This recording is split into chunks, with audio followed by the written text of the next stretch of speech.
दोस्तों आज की इस वीडियो में हम बात करेंगे व्हाई मोस्ट बिजनेसेस फेल और हमें कौन सी ऐसी चीज़ें करनी चाहिए और कौन सी ऐसी चीज़ें नहीं करनी चाहिए जिससे हम बिजनेस को प्रॉफिटेबल बना सकें।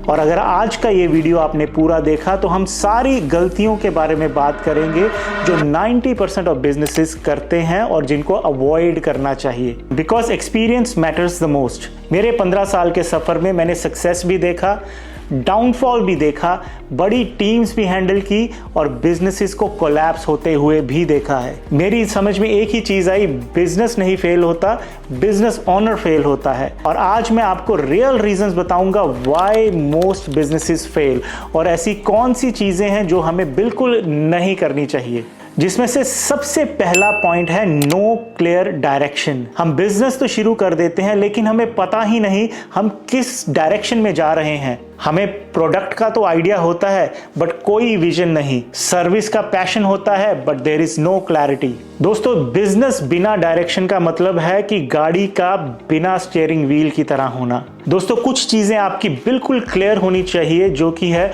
विजन आपका क्लियर होना चाहिए, आपका गोल क्लियर होना चाहिए, टारगेट ऑडियंस का पता होना चाहिए, प्राइसिंग लॉजिक होनी चाहिए और 12 मंथ का डिटेल्ड प्लान होना चाहिए। क्लैरिटी के बिना बिजनेसेस फेल होने के पूरे चांसेस रहते हैं। और दूसरी इंपॉर्टेंट चीज है पुअर कैश फ्लो मैनेजमेंट। ये सबसे बड़ा रीजन है एक बिजनेस के फेल होने का कि कैश फ्लो का मिस हैंडलिंग। बिजनेस प्रॉफिट दिखा रहा होता है बट बैंक अकाउंट खाली। ऐसा क्यों होता है? ऑनर्स ये गलतियां करते हैं, क्यों करते हैं ये भी बताता हूं दोस्तों।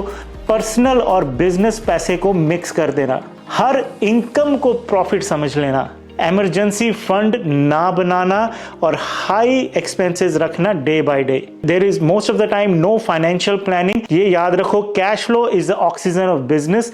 ऑक्सीजन रुक जाएगा तो बिजनेस खत्म। तीसरी चीज है पुअर हायरिंग। लोग सोचते हैं कि मैं खुद कर लूंगा, एक लिमिट के बाद वन मैन आर्मी बिजनेस को खत्म कर देता है। दूसरी तरफ गलत लोग हायर करोगे, सैलरी तो जाएगी पर आउटपुट नहीं मिलेगा। अब इसका सोल्यूशन क्या है ये भी सुन लो। हायर करो स्लोली, ट्रेन करो उनको स्ट्रांगली, एसओपीज बनाओ, रोल्स डिफाइन करो और कभी भी अपनी डिपेंडेंसी एक इंसान पर नहीं रखो। टीम बिना सिस्टम के चल ही नहीं सकती। टीम विद सिस्टम हमेशा एक एसेट की तरह होता है। इसी के साथ हम चौथे पॉइंट पे आएंगे, मार्केटिंग, जो कि बहुत इंपॉर्टेंट होता है। मार्केटिंग को बहुत लोग एक्सपेंस समझते हैं। आज के टाइम में बेस्ट प्रोडक्ट नहीं बिकता, बेस्ट मार्केटेड प्रोडक्ट बिकता है। सो लोग गलतियां कहां पर करते हैं?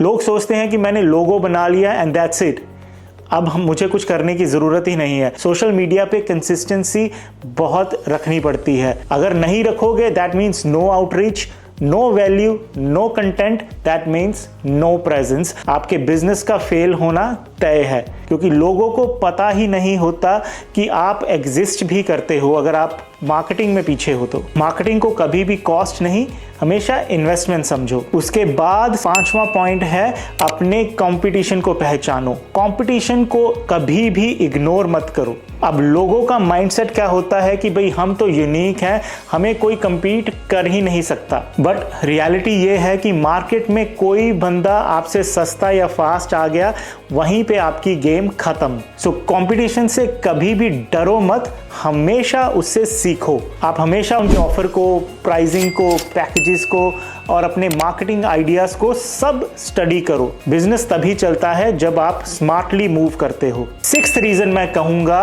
कि कभी भी इमोशनल नहीं होना बिजनेस को लेकर। बहुत लोग इमोशनली चलते हैं बिजनेस को लेकर। बिजनेस लॉजिक से चलना चाहिए, ईगो से नहीं। अब यहां पर गलती कहां पर होती है? कभी भी अपने दोस्त या रिलेटिव को हायर मत करो, क्लाइंट को प्लीज ऐसे मत करो, हार्ड डिसीजन को डिले कभी मत करो, क्विक डिसीजन होना चाहिए।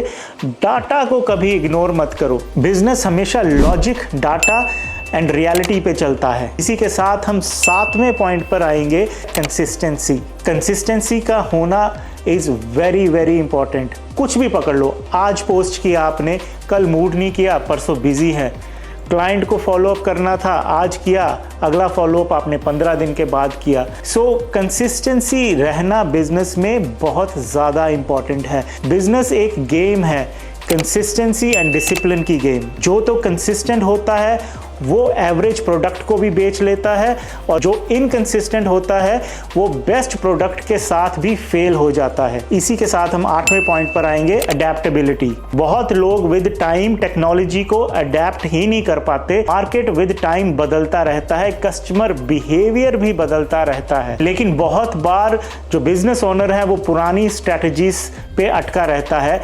As a result business outdated हो जाता है एंड इसके फेल होने के चांसेस बहुत ज़्यादा बढ़ जाते हैं। एक लाइन मेरी हमेशा याद रखना, मार्केट से फास्ट अडेप्ट करने वाला ही सरवाइव कर पाता है। सो दोस्तों, कभी भी बिजनेस फेल नहीं होता, हमेशा बिजनेस ओनर फेल होता है जो सीखना बंद कर देता है। ये सब मैं अपने खुद के एक्सपीरियंस से बोल रहा हूँ, क्योंकि मुझे लगता है कि एक्सपीरियंस मैटर्स अ लॉट। अगर आप इन पॉइंट्स को फॉलो कर लोगे तो बिजनेस सिर्फ चलेगा ही नहीं, ग्रो भी करेगा एंड स्केल भी करेगा। दोस्तों, अगर आप चाहते हो कि मैं इस तरह की वीडियोस, बिजनेस, मार्केटिंग और स्केलिंग पे वीडियोस लाता रहूं, तो इस वीडियो को लाइक, शेयर एंड कमेंट ज़रूर करना। इसी के साथ इस वीडियो को हम ख़त्म करते हैं। मिलते हैं अब अगली वीडियो पर।